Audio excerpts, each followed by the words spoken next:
कि मैं बकायदा मोदी जी के साइड में बैठा था और मैंने खुद कान से सुना है कि मोदी जी ने जब इजराइल के जो राष्ट्रपति उनसे बात करी थी वॉर रुकवाने के लिए कि हमारे बच्चे निकल जाए, हमारे देश के वासी निकल। कौन सी रुकवाई? और कौन सी रुकवाई? भैया जी इजराइल वाला और बताऊं। ये इनकी जानकारी है। लगातार मीम्स बने हैं, लगातार कार्टून चले, लगातार ऐड क्या चला, पता कुछ नहीं है। शोर खूब मचाना है, पता कुछ नहीं है। शोर खूब मचाना है, मचाओ मचाओ मचाओ। सिर्फ मोदी को गाली देने में ये नहीं सोचा कि मोदी जी को जो गाली दे रहे हैं, तो मोदी जी की तो खासियत है बोलना। वो क्या करते हैं, मुझे गाली दी, मुझे ये करा, मुझे वो करा। सबसे आज तक के जिसे कह सकते हैं हम कि सबसे ज्यादा रोंदू प्रधानमंत्री। हर दूसरी बात सभा में उनका यही काम होता है। हर दूसरी तीसरी सभा में वो आंसू टपका देते हैं। हर तीसरी सभा में कि मुझे 120 गाली पड़ गई, मुझे 104 गाली पड़ गई। भाई साहब आप गाली गिनते रहते हो, काम क्या करते हो? आज से पहले आपका अभी हिंदू राष्ट्र नहीं बना इसलिए मर्यादित नहीं है, इतना आप शोर मचा रहे हो। जब हिंदू राष्ट्र बनेगा तब आप मर्यादित होगे। 2-2 मिनट में आप लगातार दो मिनट में आप पूछो पे ताव दे रहे हो, तभी मर्यादित होगे जब हिंदू राष्ट्र बन जाएगा। इससे पहले आपसे मर्यादा नहीं। अब चिल्लाना शुरू कर दिया। मैं इनकी बात में बोला नहीं बोला ना, ये इन लोगों की परेशानी है। जिस तरह से राहुल गांधी प्रेस कॉन्फ्रेंस करके बोल रहे हैं कि कांग्रेस पार्टी के सारे अकाउंट फ्रीज हैं, चुनाव किस तरह से लड़ा जाएगा इस बार? चुनाव जनता के धन के, जनता के बल से। अकाउंट खुल जाएंगे तो ठीक है, नहीं खुले तो कोई बात नहीं, जनता उनके लिए समर्थन देने के लिए तैयार है। सबसे पहले मैं खड़ा हूँ। मैं अकाउंट उनके अगर डीप फ्रीज रहते हैं कोई दिक्कत नहीं, मैं चंदा दूंगा उन्हें। मेरी तरह और हज़ारों लोग उन्हें चंदा देंगे, उनके कैंडिडेट को सपोर्ट करेंगे, तन मन धन से तीनों तरह से सपोर्ट करेंगे। हम चाहते हैं देश में तरक्की हो, देश में खुशहाली आए, बदहाली का आलम खत्म हो। हम तो पूरी तरह सपोर्ट करेंगे और उसी तरह उनके लाखों कार्यकर्ता हैं वो सपोर्ट करेंगे, कोई दिक्कत नहीं। कोई ऐसी चंदे की कोई इतनी बड़ी बात नहीं। हालांकि चंदा बहुत ज़रूरी होता है इलेक्शन लड़ने के लिए, बिना पैसे काम नहीं चलता। लेकिन उसके बावजूद भी अगर यही हठधर्मिता रहती है और इनके अकाउंट खुलते नहीं हैं, रोक नहीं हटती इनके पास से और उनके दिक्कत आएगी तो मैं दूंगा और दुनिया से भी अपील करूंगा। एक शर्मा जी देंगे, उसके अलावा सारा चंदा जो है वो बीजेपी को जा रहा है इलेक्टोरल बॉन्ड में। जैसे चला जाए सर, चला जाए। जिनकी सोच बीजेपी से मिलती है वो चंदे से चुनाव कैसे लड़ लेगी कांग्रेस? सर मैंने कहा जितना मेरे से मेरी हैसियत होगी। आपको पता होगा रामायण का एक प्रसंग है कि जब वो समुद्र उन्हें रास्ता नहीं दे रहा तो समुद्र सुखाने की कोशिशें शुरू हो गई थी। तो एक गिलहरी बार बार अपनी पूजा समुद्र में जाके डुबोती थी और आके रेत में लेट जाती थी वो। तो प्रभु श्री राम ने उनसे पूछा, भाई ये क्या कर रहे हो? कि जी मैं इससे क्या समुद्र सूख जाएगा? उन्होंने कहा नहीं, समुद्र तो नहीं सूखेगा लेकिन कम से कम मेरा योगदान तो याद रखा जाएगा। तो उसके बाद से उन्होंने गिलहरी के ऊपर हाथ फेरा, जिसका माना जाता है कि गिलहरी के ऊपर जो 3 लाइनें हैं वो आज तक वो प्रभु श्री राम के आशीर्वाद की लाइनें हैं। तो मैं भी अपने आप को वो छोटी सी गिलहरी मानता हूँ। जितना मेरे से हो सकेगा, मेरी हैसियत होगी, मैं जरूर करूँगा। ये गलती तो हुई है ना कांग्रेस से, जो कुछ लाख, मेरे को एग्जैक्ट रेशियो याद नहीं है, जिसकी वजह से फाइन लगा। हाँ, फाइन की आप बात कह रहे हो, उसमें कोई गलती नहीं हुई। असेसमेंट ईयर कब का था? 94-95 का, आज से 30 साल पुराना। आईटी एक्ट की धारा 149 के तहत आप जो है 7 साल तक आपको अपना रिकॉर्ड रखना होता है। आईटी एक्ट की धारा 149 के तहत 7 साल तक आपको अपने आईटीआर का रिकॉर्ड रखना है। 7 साल से अगर ऊपर हो जाते हैं तो उसके बाद आपको कोई जरूरत नहीं पड़ती।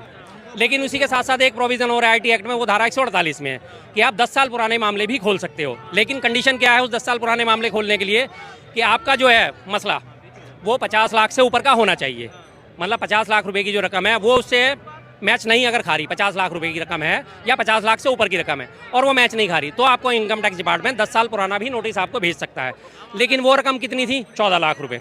उस 14 लाख रुपए का उन्होंने 94-95 का असेसमेंट ईयर आज से 30 साल पुराना निकाल के और उस पर उन्होंने डिमांड नोट बना दिया और उस पर ब्याज और चक्रवर्ती ब्याज और जुर्माना लगा के उसे पहुंचा दिया 200 करोड़ रुपए। सीधा सीधा मतलब है ना कि परेशान करने की हालत है।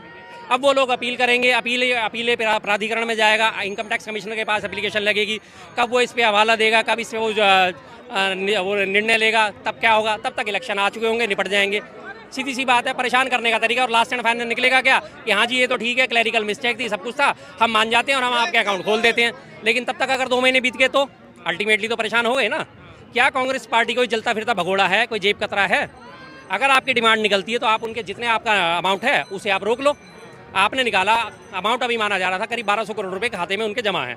1200 करोड़ में आपने 200 करोड़ का डिमांड नोट निकाल रखा है, आप 200 करोड़ को फ्रीज कर दो। 200 करोड़ का फाइन है, 14 लाख रुपए आपकी डिमांड है, 225 करोड़ रुपए कर दो आप।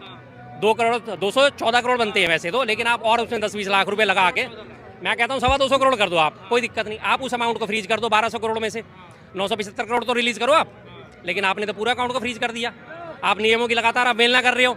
उसी नियमों के तहत जब एप्लीकेशन जाएंगी, आईटी एप्लीकेशन जाएंगी, आईटी डिपार्टमेंट में कमिश्नर साहब के पास जाएंगी, वो देखेंगे, वो कहेंगे जी मैं कल इस पे एक्शन लूंगा, मैं परसों इस पे एक्शन लूंगा, घुमा फिरा के डेट वही सुनिए सन्नी देओल वाली, तारीख पे तारीख, इतने इलेक्शन निपट जाएगा। परेशान करने की बात है ना टोटली। लेकिन सर देखा जा रहा है कि एक तरफ कांग्रेस पार्टी के जो है सारे अकाउंट फ्रीज हैं, दूसरी तरफ इंडिया गठबंधन का एक बड़ा चेहरा अरविंद केजरीवाल वो जेल में। किस तरह से चुनाव लड़ेंगे आप लोग? चुनाव तो सर जब जैसे भी है जनता के बिहाफ पे लड़ाई जाएगा। बाकी ये दिख गया है इस बार, जिसे हम कहते थे लगातार तानाशाही चल रही है, तानाशाही चल रही है, अब तो स्पष्ट रूप से सबको दिख रही है कि तानाशाही। आज से 9 महीने पहले सत्यपाल मलिक साहब जो हैं जम्मू कश्मीर के पूर्व गवर्नर थे, उन्होंने ये बात 9 महीने पहले ही बोल दी थी कि अगला लोकसभा चुनाव जब आएगा उससे पहले ही अरविंद केजरीवाल को गिरफ्तार करा जाएगा। बात सच साबित हुई इनकी। और सिर्फ ये तो बड़े बड़े लोग हैं, आप यहाँ पे जनता में से, पूरी दिल्ली की जनता में से किसी से भी पूछ लो कि हाँ जी क्या बात है, अरविंद केजरीवाल को साजिशन गिरफ्तार करा गया, जनमन गिरफ्तार करा गया, आपको बता देंगे भाई साजिश है। कल सोम बाजार था, हमारे वो पड़ोस में मंडी लगती है, मैं मंडी में गया शाम को, सब्जी वाले, रेडी वाले, पटरी वाले जितने भी थे, सबसे बातचीत हो रही थी, सबसे बातचीत हो रही, अरे यार केजरीवाल को गिरफ्तार तो बड़ा गलत करा यार इन्होंने, बड़ा गलत करा। पिछले इसमें फ्राइडे को जब ये बात हुई, फ्राइडे को भी हमारे घर के पड़ोस में मंडी लगती है, मैं सब्जी लेने जाता हूँ घर की, वहाँ भी मेरी बहुत सारे लोगों से बात हुई, वहाँ सब्जी का बाजार नहीं चल रहा था, सबसे ज़्यादा चर्चाएं चल रही थी केजरीवाल को गिरफ्तार क्यों कर लिया यार। ये चर्चाएं चल रही थी केजरीवाल भ्रष्ट को गिरफ्तार कर लिया। बिल्कुल नहीं बोला वहाँ पे उनका जो जितना वोट बैंक मैंने देखा है, सारे सब्जी वाले और सारे खरीदने वाले सब बात बोल रहे थे। और मेरे एक दोस्त हैं बहुत बड़े बीजेपी के कट्टर समर्थक हैं, वो मुझे रास्ते में अचानक से मिल गए, मैं शर्मा जी क्या हाल है, मैंने कहा बढ़िया, मैंने कहा यार करा दिया, हाँ यार ये तो गलत हुआ है यार, ये नैतिकता के हिसाब से गलत है। मैंने कहा तो फिर आप कह रहे भाई अब सपोर्ट नहीं करूँगा, कह रहे ठीक है, एक ऑथेंटिसिटी होती है। की गिरफ्तारी के बाद उन्होंने बीजेपी को सपोर्ट बिल्कुल बंद कर दिया जी, बिल्कुल बंद कर दिया उन्होंने, खुल के कहा शर्मा जी आपकी बात से अब सहमत हो गया, आपका मैं बहुत काटता था आपकी बातें, मुझे लगता था कि आप गलत बातें कहते हो, आप हमेशा एक विरोध करते हो, लेकिन आज ये साबित हो गया कि ये जो हरकत हुई है गलत हुई है, इसमें कोई मामला नहीं बनता था।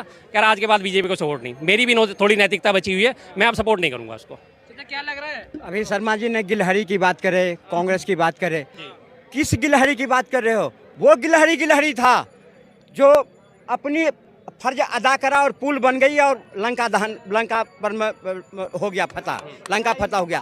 अब वो कांग्रेस नहीं है और वो गिलहरी, अब वो गिलहरी है पर वो कांग्रेस नहीं है, अब वो कांग्रेस नहीं है। आज ये अपने रोना रो रहे हैं, अरे इतने क्या जरूरत था मोदी जी के भक्ति से, मोदी जी के काम से, मोदी जी से इतने भयभीत हो गया विपक्षी और ये कांग्रेसी जो अपना बैंक का काम देखना, बैंक का असेसमेंट देखना, अपना बैंक का हर चीज भूल गए सिर्फ मोदी को गाली देने में। ये नहीं सोचा कि मोदी जी को जो गाली दे रहे हैं और हम अपना भूल रहे हैं, एक दिन ऐसा समय आएगा जो भीख में मिलेगी दिल्ली में 3 सीटें और यूपी में मिलेगी 17 सीटें और 17 सीटें पे और 3 सीटों पे आज मुझे कांग्रेस के प्रत्याशी नहीं मिल रहे हैं, और अगर मिल भी रहे हैं तो उसको जमानत, उसको नॉमिनेशन करने के लिए पैसे देने की औकात नहीं है। आप लोग गाली देते हैं मोदी जी को, जो कांग्रेस समर्थक हैं। आपने हमेशा मेरे मुंह से मोदी जी सुना होगा, जो कांग्रेस समर्थक हैं मोदी जी खुद बोल रहे हैं। तो मोदी जी की तो खासियत है बोलना,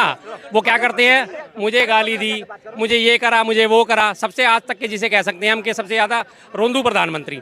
हर दूसरी सभा में उनका यही काम होता है, हर दूसरी तीसरी सभा में वो आंसू टपका देते हैं, हर तीसरी सभा में कि मुझे 120 गाली पड़ गई, मुझे 104 गाली पड़ गई। भाई साहब आप गाली गिनते रहते हो, काम क्या करते हो? आज से पहले किस प्रधानमंत्री ने गालियां गिनाई अपनी? मनमोहन सिंह जो आपने लगातार अब्यूज करा, कभी उसे देहाती औरत बोला, कभी उसे रेनकोट में पहनकर नहाने वाला बोला। प्रधानमंत्री जी के ऊपर इन्होंने बोला कि मनमोहन सिंह जी को देहाती औरत किसने बोला, आप ये क्लियर कीजिए। पाकिस्तान के उसने, हाँ ऐसे बोलिए, मोदी ने नहीं बोला, पाकिस्तान ने बोला था देहाती औरत, और मोदी जी तब के प्रधानमंत्री, सुन लीजिए, तब के प्रधानमंत्री को देहाती औरत बोला था, और विपक्ष के नेता मोदी जी ने पाकिस्तान का विरोध किया था। ये होता है विपक्ष। और आज का विपक्ष पूछिए शर्मा जी से। अच्छा ये बात बताइए, कांग्रेस की विधवा किसने बोला था? है कांग्रेस की विधवा भाई साहब देहाती प्रधानमंत्री किसने बोला था? आप ये बताइए ना, आप ये बताइए देहाती प्रधानमंत्री किसने बोला था? मेरे देश के प्रधानमंत्री को, मेरे देश के प्रधानमंत्री को, मेरे देश के गौरव को दूसरा देश कैसे बोल सकता है देहाती औरत? ये नहीं बोलेंगे। नहीं, देहाती औरत से आगे तो बढ़ो, कांग्रेस की विधवा नहीं, शोर मचाना इनका काम है बस। मणिपुर की वोट रुकवा दी भैया जी, मणिपुर की वोट रुकवा दी भैया जी। से आगे नहीं बढ़ रहे। कांग्रेस की विधवा किसने बोला था? जर्सी गाय किसने बोला था? भूरी काकी कौन बोलता है? हैं? भूरी काकी कौन बोलता है? नहीं, किसने बोला था ये सब? ये किसके शब्द थे ये सारे के सारे? मोदी जी की रिस्पेक्ट करनी चाहिए ना सर, अगर क्यों गाली क्यों देना? देखिए जी, गाली कोई नहीं देता, रही बात रेस्पेक्ट करनी चाहिए। प्रधानमंत्री हैं, हम चाहते हैं उनकी रेस्पेक्ट हो, देश की रेस्पेक्ट हो, लेकिन उनके रोने क्या होते हैं? मेरी माँ बर्तन मांजती थी, ठीक है भाई साहब, आपने 60 साल पहले की आपने कहानी सुना दी। 1950 में वो पैदा हुआ, 1960 के आसपास की वो कहानी सुनाते हैं कि मेरी माँ बर्तन मांजती थी। झूठ कितना बोलते हैं वो। 1960 में जिस बटनगर वो गांव में रहते थे, वहाँ कोई एक से बड़ा कोई जमींदार नहीं था कि जो अपने घर में बर्तन मांजने वाली रख ले। कभी किसी ने तर्कों पे इसको कसोटा? कभी किसी ने इन बातों को तर्कों पे कसा नहीं कसा। उसके बाद वो घर छोड़ के चले गए, 35 साल उन्होंने भीख मांग के खाया। तो फिर वो दूसरी बात कहते हैं कि जी मैं यहाँ आ गया, मैं वहाँ आ गया, मैंने पढ़ाई भी कर ली, सब काम। लगातार वो झूठ बोलना उनका काम है, हर बार सिंपैथी लेने का उनका काम है, इसके अलावा और कुछ नहीं है। बटनगर रेलवे स्टेशन जो बना भी नहीं था, तैयार भी नहीं, उस पर उन्होंने कहानी सुना दी कि मैंने इस पर चाय बेची है। लगातार वो क्या करते हैं, भावनाओं का दोहन, और इसके अलावा कुछ नहीं करते। रही बात गाली देने की, आलोचना तो भाई साहब सर्वाधिक सबका अधिकार है। आलोचना हमें भी सहन करनी पड़ती है, आलोचना सबको सहन करनी चाहिए। आलोचनाओं के ऊपर रोना नहीं रोना चाहिए। आप तो आज आप सिटिंग बैठे हो, आप इससे पहले नेहरू जी को कितनी गालियां देते हो, इनकी पूरी टीम कितनी गाली देती है। उन्होंने क्या कभी अब नेहरू जी वापस आके जवाब देंगे? बताइए। फिर 12 साल अगर उन्होंने, सुनो, 12 साल मोदी जी कहते हैं चाय बेचे, भीख मांगे, 12 साल उन्होंने चीफ मिनिस्टर रहे, 15 साल जनता के बीच में काम करे, जनता के गरीबी को, जनता के मूलभूत सुविधाओं को उन्होंने परखा, और 15 साल उन्होंने उच्च पद पे रह के पार्टी की सेवा करी। तो उन्होंने 45 साल, जो आदमी अपनी 45 साल आधी उम्र जनता में खपा दे, सत्ता में खपा दे, उस व्यक्ति के ऊपर में उंगली उठाए और उस व्यक्ति के ऊपर में कहें जो ये चाय वाला के भी प्रधानमंत्री बन के दिखा दिया ना, कहा जो चाय वाला कोई प्रधानमंत्री बनेगा, बन के दिखा दिया। कहा चौकीदार चोर है, वो चोर ने देश का प्रधानमंत्री बन के दिखा दिया। अब कहे इन्होंने, अब मोदी का परिवार, मोदी का कोई परिवार नहीं है, पूरा देश उनका परिवार मान लिया। अब कांग्रेस को ये दिख गया कि मेरा इस देश में, इस सरकार, अब इस देश में मोदी जी ने वो काम कर दिया जो आने वाला टाइम में जो हमने 60 साल गड्ढे खोदे, वो भरने का काम मोदी जी कर रहे हैं। वो मोदी जी भरे भी, और उसी गड्ढे में कांग्रेस और उसके सारे समर्थक को ऐसे दबा दिए जो फिर उभर के कभी भारत के आएगा नहीं। बहुत बड़ी, रुक जा भाई रुक जा, सारी बात कह रहे थे, बहुत कांग्रेस की तारीफें कर रहे थे। मैं इनसे पूछना चाहता हूं, जब आज इनकी कांग्रेस पार्टी की कोई नेत्री कंगना रनौत से पूछती है कि मंडी का क्या रेट है और फोटो कैप्शन करके पूछती हो, तब क्यों नहीं कुछ बोल पाते हैं? ये पूछिए इनसे, क्यों चुप हो जाते हैं ये भाई, ये चुप क्यों हो जाते हैं? एक मिनट को, हाँ सुन लीजिए, लगाइए इनके। एक और क्वेश्चन सुनते जाओ। अभी हिंदू धर्म में शक्ति का जब बात करते हैं राहुल गांधी, उस समय क्यों नहीं बोल पाते हैं? और सुनोगे, जिस समय राम का विरोध करते हैं उस समय क्यों नहीं बोल पाते हैं? उस समय बोलना चाहिए था इनको। बिल्कुल, हाँ जी। कंगना रनौत के लिए, हाँ नहीं, शक्ति के बारे में आपको सबका जवाब दे चुका हूँ। नहीं, शक्ति बार बार रिपीट नहीं कर सकता भाई साहब, मेरी भी कैपेसिटी है। अगर ये इनको पिछले वीडियो दिखा देना, ठीक है जी। रही बात आज इन्होंने कंगना रनौत के लिए, उनके बड़ा इनका खून उबल रहा है, ठीक है जी। कंगना रनौत को ऐसा कर दिया, वैसा कर दिया, और ये कहाँ चले गए? जब वो अभी शत्रुघ्न सिन्हा का उन्होंने कैप्शन डाला था, अमित मालवीय जो इनका IT हेड का है, कि ये देखो ये रियल, जब TMC ने उसको टिकट दिया ना कि TMC में किस तरह के गुंडे भरे, उनकी किसी पिछली फिल्म का, जिसमें उन्होंने कोई विलेन का रोल अपना करा होगा, और उन्होंने विलेन का रोल करके वो एक बलात्कार का सीन उनके ऊपर फिल्माया जा रहा था, उसको उन्होंने पब्लिश करना शुरू कर दिया। तब वो सम्मान कहाँ चला जाता है?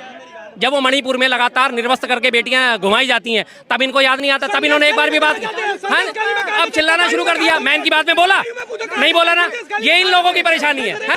अरे भैया, इन लोगों को सुनने की आदत नहीं है। सुनने, देख लीजिए, हालत देख लीजिए। इनकी पूरी बात ध्यान से सुनी, आराम से सुनी। अब मेरे बात जवाब देने का टाइम है तो ये उखड़ के चले जाते हैं। हमेशा बोलते हैं कि पुरानी बातों की